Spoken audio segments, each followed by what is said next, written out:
Hi, welcome to the Vulnerable Scientist podcast.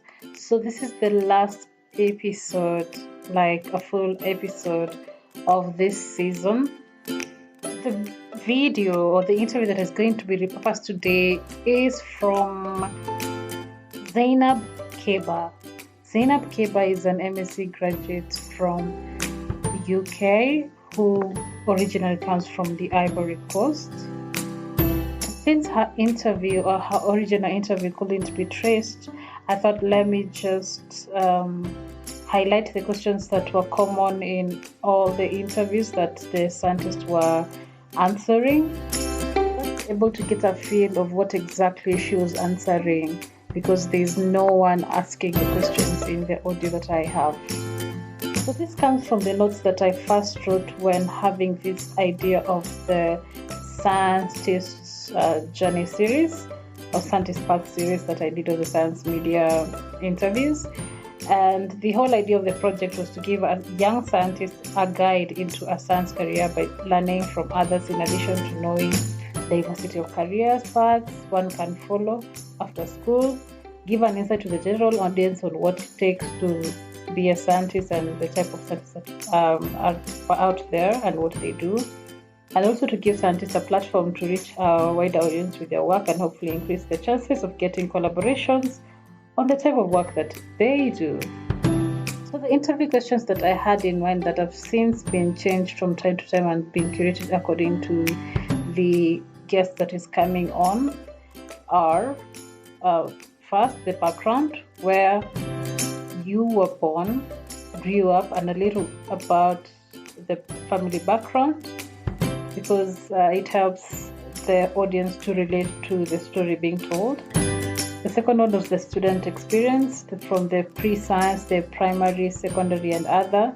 Then they talk about the science interest and how it began and how it has influenced their career path in science. The university experience from BSc to wherever they were, maybe PhD or MSc, depending on where the scientist was at the current moment, and how did they get the first job and subsequent jobs. Then they will talk about the mentorships, if they have a mentor, if it's important to have one, and they would ask if they do mentor others. Then the kind of opportunities that are there in science or for science projects, because that's important for other people who are coming in to know what other opportunities that are there for them to grab. Then the one that I really came to love, and that's why is one of the basis of the Vulnerable Scientist podcast, is the highs and lows in their careers, and that is the most interesting part of the interview for me. Scientists will talk about the mistakes that they've made and what they've learned from it, and also advise their younger selves in the same line. Then they'll talk about their research, how they got into it, and how it helps the society. And also, this in terms of this research can be a past research, the present research, or something that they're thinking of doing in the future, if any. Then they'll talk about also their future prospects, either maybe still in science or outside science. Then for the women, they will tell us about an experience of being a woman and if it has affected their career in any way, if there are any changes that have happened over the years, and the disadvantages or advantages of being a woman in science. I think that's one of the questions Zeynab Caba answered. Then they also talk about mental health, which is actually something very dear to my heart. They will maybe talk about a personal experience, or they will share something. They would like to share something that they know about. And I realized some guests would talk mostly about other people's stories, and it is rare to hear someone talk about their own personal stories. So that is tricky, and that's why I think I felt like the approach of the interview should be a little bit different, and that's how the Vulnerable Scientist podcast came in. Then, just as the previous question, the other question that I was talking about, advice to the younger scientist, younger self, this is the same, just advising a younger scientist who's coming after them. Then after that, when the interview was done, the guest would be asked to answer a question, or they would be asked to add something that they wish that it could have been asked, or add something that they feel that needs to be out there. So I am going to press the play button for the Zeynab Caba's interview, and I hope you enjoyed.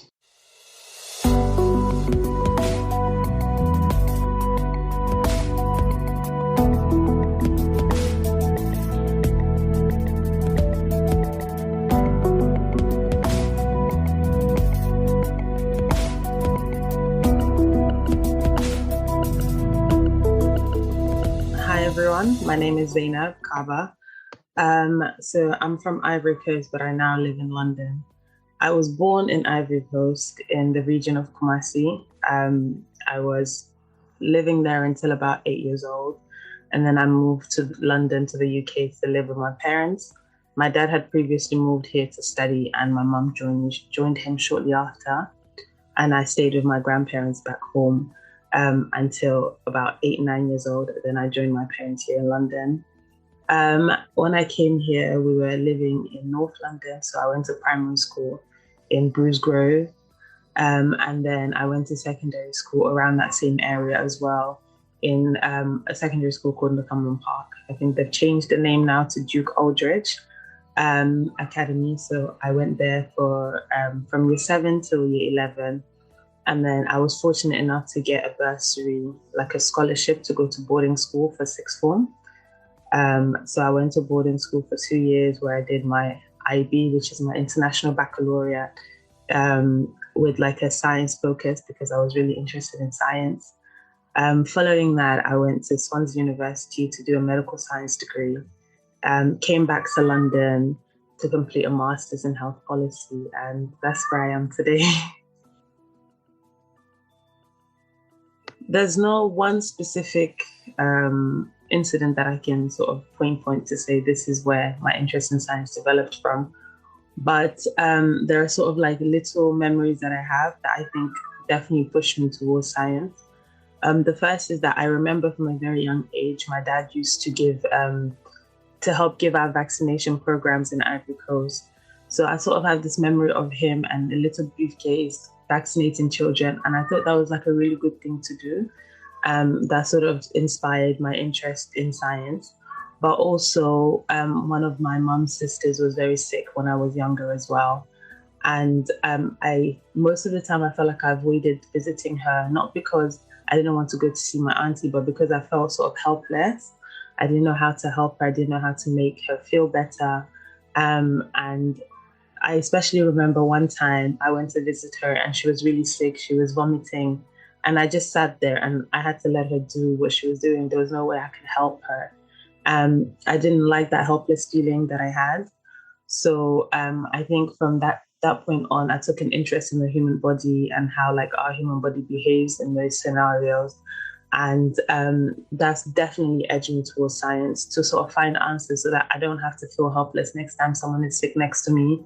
I can offer them some sort of help. And I think that was one of like the major reasons why I went into science.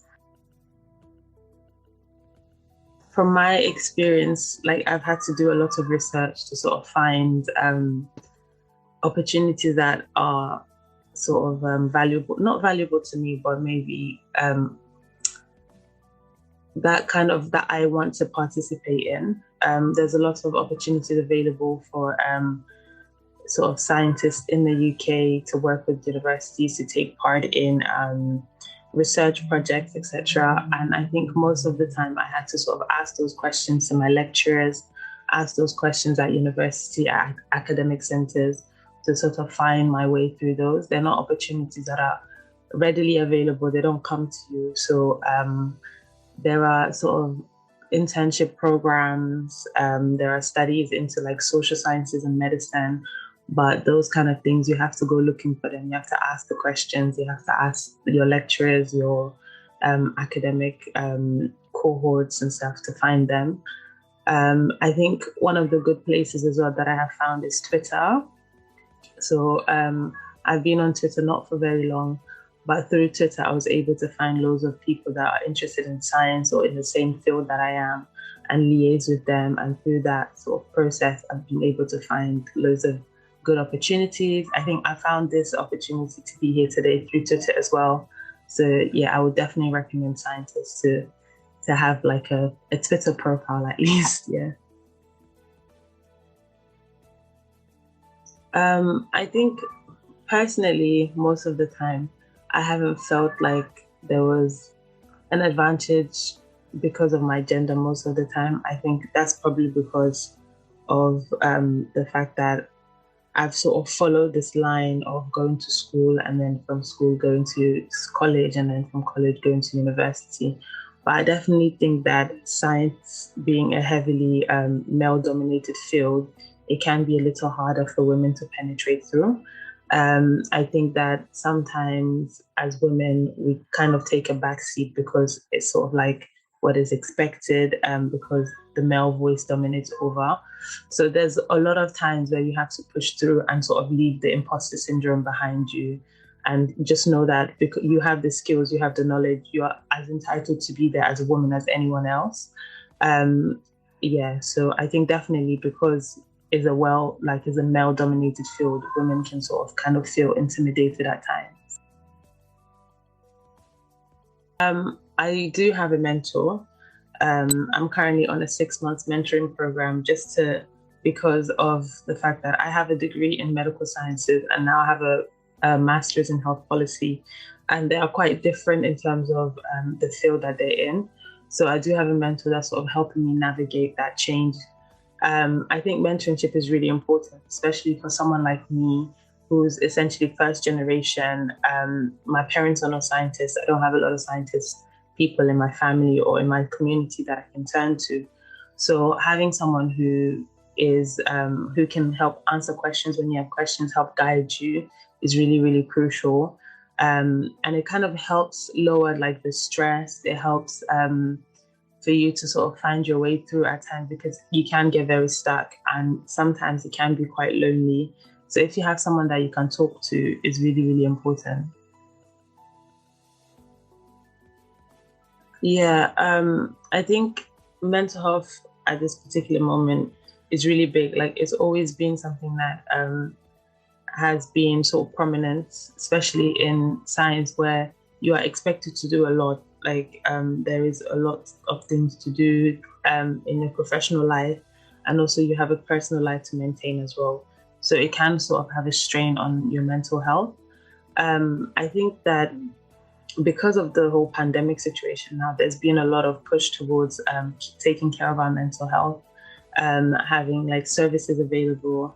And I think that's really important, but sort of pushing people to go for help when they need to and destigmatizing mental health and allowing people to be like, you know what, I've got a limit and reaching that limit is not good for me. I need to take a step back.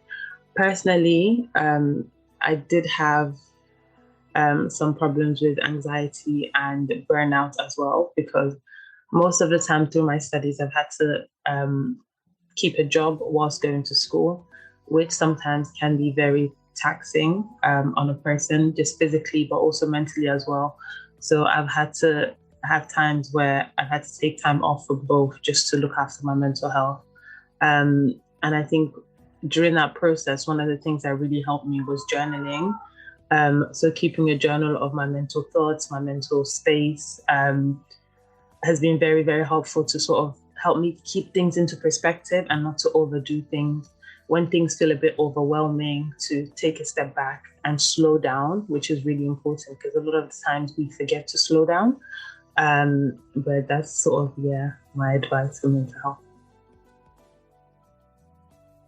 I think as a public health issue, it's pretty much quite a concerning one because antimicrobial resistance, for example, is quite a leading public health concern for us here in the UK because of the amount of antibiotics that are being prescribed. But the sort of overarching theme of it is that when people are given the information and they're given the knowledge as to why certain things happen, it can help their like personal attitudes, their personal behaviors to help curb that. I think in the COVID pandemic, it sort of brought back some feelings that I mentioned before at the start of the interview, this feeling of like helplessness that I didn't particularly like. So COVID came and there was a lot to do. And as a student, there wasn't really a place for me to be helping people directly.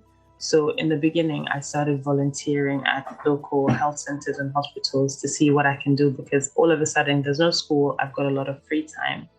And I wanted to use that free time productively. And in that process, I was able to get a part-time job working with the London Ambulance Service in the dispatch. So in the control rooms, answering 999 calls, helping the ambulance crews, etc. And I think through that process, I grew a lot of compassion and empathy. And I think it really like broadened my perspective of like society as a whole. It helped me establish like sort of the link between the work that I'm learning at school in terms of the health policy and its direct impact in real life. Because every day when I went into work, there was new policy, there was changes being made to accommodate the climate that we were in. So to like make sure that we prepared for the pandemic. And then I would go back to school and I would learn about how policies come into place. So it was a really crucial point for me to grow perspective and to sort of see myself in like grow into the person that I want to become, essentially. And I think that's the biggest takeaway that I've had from this pandemic, is definitely been my growth in compassion, and also my perspective has changed massively. Yeah, so I think for me it was finding a group of people that are very similar to me as well. I think growing up in North London, there's a lot of us that are first generation trying to do this. And it was about building that community, and, you know, having people that you can have those conversations with. So there's an organization like Homegirls UK that are for I'm also the first child of my family, so I'm the eldest daughter. So that also comes with its challenges. So I found Homegirls UK, which was an organization that is created to sort of be like a safe space for first generation elder daughters to vent and just be amongst people that are quite similar.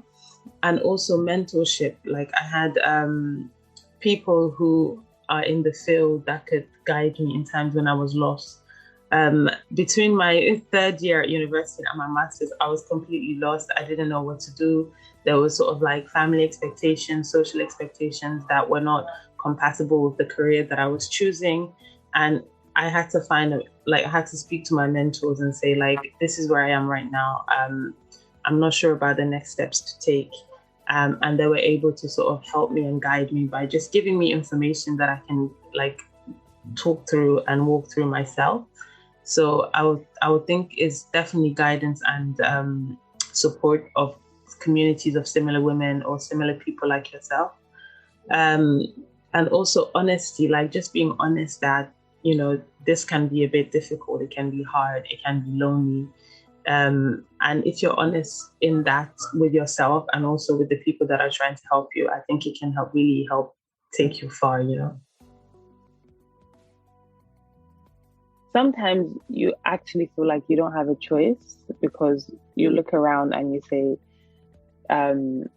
essentially, if I don't do this, like, what else am I going to do?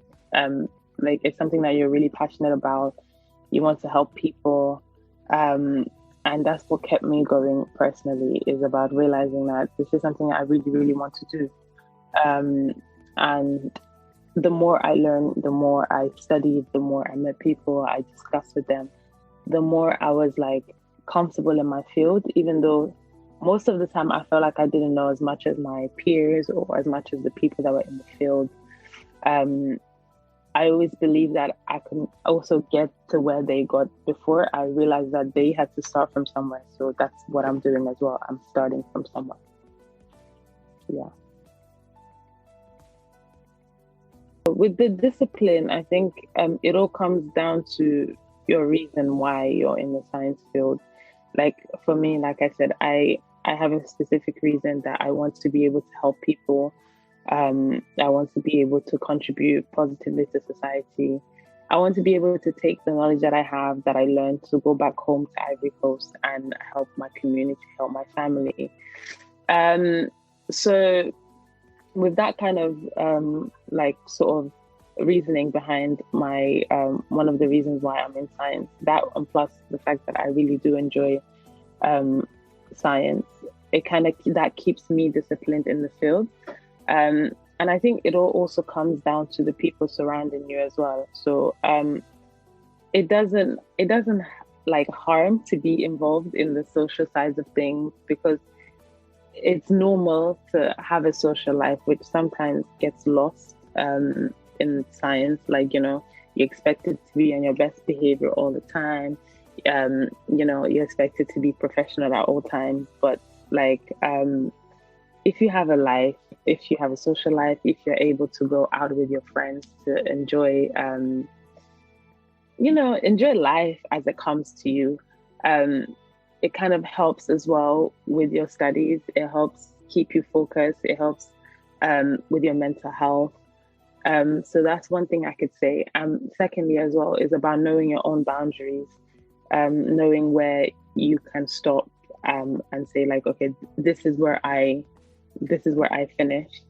And that also comes with self-awareness. That comes with having people around you that are similar. I think that's really important, having people around you that are relatable to you. I think then they can guide you, you can guide them. Yeah. I think volunteering is really, really valuable. It's a way for you to gain skills. It's a way for you to discover what you're good at and what you actually really like. For example, before I decided to do my master's, I volunteered in a hospital just to be on ward for a bit and okay, this is medicine. This is what it looks like on a day-to-day basis. It's not the Grey's Anatomy things that you see on TV. Also, like, it keeps you in touch with your local community. It keeps you in touch with people, because sometimes, like, studying can kind of feel just between you and you. But if you volunteer, you get to interact with different people, and you also see like the intersectionality between different fields. You can be volunteering in like a medical organization or something, and then the people that you're volunteering with would be like have backgrounds in like marketing or business or logistics, and you get to learn so much just by being involved. And I think one of the best things about volunteering as well, the responsibilities of it is not so rigid. So you do it based on what you can give and not what you're requested to give as well. A lot of healthcare problems comes down to funding, essentially, because especially in responsiveness to the pandemic, a lot of the issues that many people face was like staff shortages. There's like so many patients and so much things to do and not many professionals. And that problem trickles down from so many different fields and so many different walks of life. But I think one of the main issues with that is funding as well. So I think funding solves a lot of problems. Like right now with the vaccines and vaccine distribution, that's funding is one of the main issues where some people can have more than others, and some people can have more than they need, like more than enough, and others have to sort of like ration. So yeah, I think I would definitely highlight funding as the main sort of problem with health policy making, policy adherence. Yeah. My future prospect at the moment, I'm finishing my master's, which I think is a really big achievement for me. And then following on that, I would like to do some more postgraduate studies in science, in the field of social science and medicine. So that's where I'm looking towards, maybe in the next few years, either a PhD program or just more knowledge in health policy and health policy making. And yeah, so that's basically where I see myself going. It's very different from the path that I started on, because initially I started in medical sciences, hoping to become a physician at the end of it. But I find myself now at a new crossroad, which is really exciting. And the advice I would give to young scientists is just to go for it. Is a really fulfilling field to be in. Is really rewarding. There's so much to learn. There's always more to learn. There's always more questions to ask. If you're curious, you're in the right place, because the work that we do directly impacts society at every single level. So I would say, like, go for it.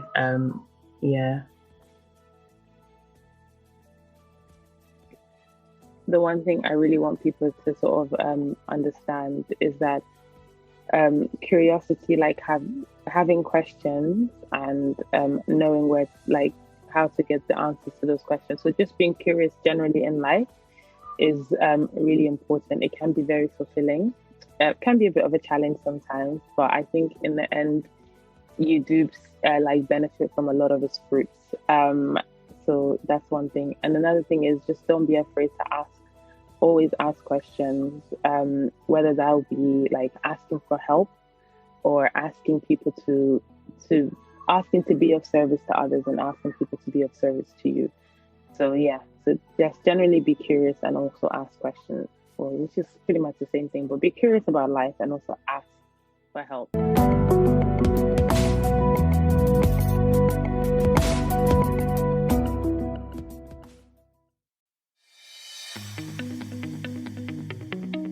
Do you want to start your own podcast? Start with some simple gear that you already have and a quiet space. Simple gear includes a microphone, editing software, and host of your podcast. Simple microphones include the ones on your phones and computers, or a simple recorder, which you can upgrade later. For the editing software, I use Audacity, which is free and simple to use. Buzzsprout, which over 1,000 other fellow podcasters like me use, is one of the podcast hosting providers you can use. Buzzsprout has helped me link my show on every major podcast platform. With the endless number and regularly updated tutorials and good customer service support Buzzsprout offers, my podcasting journey has been made easy. Following the link in the show notes, let Buzzsprout know we sent you. Gets you a $20 Amazon gift card if you sign up for a paid plan, and helps support our show.